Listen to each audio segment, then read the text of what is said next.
Israeli পণ্য এই মুহূর্তে সত্যি হারাম, সত্যি হারাম, সত্যি হারাম। যা ব্যবহার করে মুসলমানদের জন্য কোনোভাবেই জায়েজ হবে না। আমাদের স্লোগান হবে প্যালেস্টাইন ফ্রি, ফ্রি প্যালেস্টাইন, ফিলিস্তিন জিন্দাবাদ, ফ্রি, ফ্রি প্যালেস্টাইন, ফিলিস্তিন জিন্দাবাদ। এটাই হবে আমাদের আজকের সবচেয়ে প্রধান স্লোগান। নাসরুম মিনাল্লাহি ওয়া ফাতহুন করিব ওয়া বাশশিরিল মুমিনিন।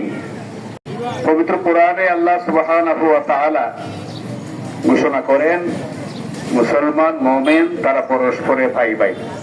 নবী করিম সাল্লাল্লাহু আলাইহি ওয়াসাল্লাম হাদিস শরীফে বলেন, সকল মুমিন একটা দেহের মতো, কাজাসাদিন ওয়াহিদ। অতএব পৃথিবীর যে কোনো প্রান্তে কোন মুমিন যদি আক্রান্ত হয়, তাহলে পৃথিবীর অন্যান্য প্রান্তের মুমিনদের অন্তরে যদি এর কোনো কষ্ট অনুভব না হয়, তাহলে হাদিসের পরিভাষায় সে আর মুমিন থাকে না, সে মুনাফিক। আমরা এখানে যারা আছি, আমরা বিশ্বাস করি আমরা মুনাফিক নই, আমরা মুমিন। আমরা আল্লাহকে বিশ্বাস করি, রাসূলকে বিশ্বাস করি, কোরআনকে বিশ্বাস করি। এই বিশ্বাসের জায়গা থেকে আমরা পরিষ্কার ঘোষণা করছি, আমাদের ফিলিস্তিনের মুসলমানদের জন্য যদি প্রয়োজন হয়, ওলামায়ে কেরাম যদি ফতোয়া দেন, বিশ্ব ইসলামী স্কলারগণ যদি ফতোয়া দেন, তাহলে আমরা আমাদের সবকিছু বিসর্জন দিয়ে জিহাদ ফি সাবিলিল্লাহর জন্য ইসরায়েলি পণ্য এই মুহূর্তে সত্যি হারাম, সত্যি হারাম, সত্যি হারাম। যা ব্যবহার করে মুসলমানদের জন্য কোনোভাবেই জায়েজ হবে না। আমাদের স্লোগান হবে প্যালেস্টাইন ফ্রি, ফ্রি প্যালেস্টাইন, ফিলিস্তিন জিন্দাবাদ, ফ্রি, ফ্রি প্যালেস্টাইন, ফিলিস্তিন জিন্দাবাদ। এটাই হবে আমাদের আজকের সবচেয়ে প্রধান স্লোগান।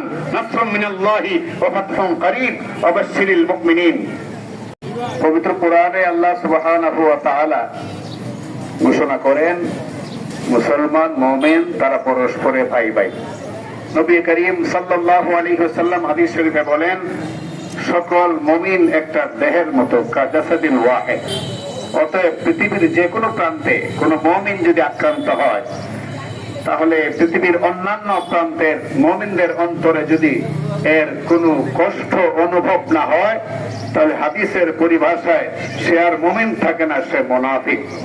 আমরা এখানে যারা আছি, আমরা বিশ্বাস করি আমরা মুনাফিক নই, আমরা মুমিন। আমরা আল্লাহকে বিশ্বাস করি, রাসূলকে বিশ্বাস করি, কোরআনকে বিশ্বাস করি। এই বিশ্বাসের জায়গা থেকে আমরা পরিষ্কার ঘোষণা করছি, আমাদের ফিলিস্তিনের মুসলমানদের জন্য যদি প্রয়োজন হয়, ওলামায়ে কেরাম যদি ফতোয়া দেন, বিশ্ব ইসলামী স্কলারগণ যদি ফতোয়া দেন, তাহলে আমরা আমাদের সবকিছু বিসর্জন দিয়ে জিহাদ ফি সাবিলিল্লাহর জন্য